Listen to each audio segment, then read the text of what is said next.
Welcome to the Tech Egg. Don't get scrambled. Enjoy the video. In this video, I will explain how to safely jack up your Toyota Corolla. First, ensure your car is on a flat, stable surface. Always engage the parking brake completely and use wheel chocks on the wheels that will remain on the ground. This prevents any accidental movement.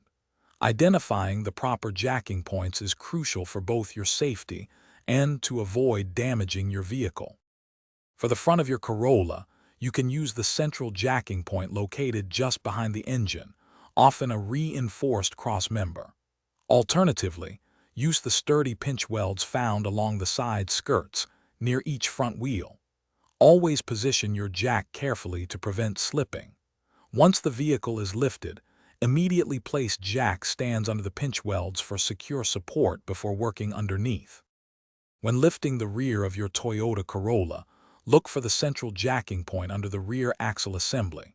If using a floor jack, ensure it makes firm contact. Another option is to use the reinforced pinch welds located near each rear wheel. Be mindful of any fuel lines or brake lines in the area. After lifting, always place jack stands under the pinch welds to safely support the vehicle before proceeding. Once your work is complete, ensure all tools and equipment are clear from beneath the car. Carefully remove the jack stands. Then, slowly release the pressure on your jack, allowing the Corolla to descend smoothly and gradually to the ground.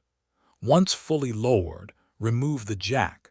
Double-check that everything is secure and the vehicle is stable before you attempt to drive it.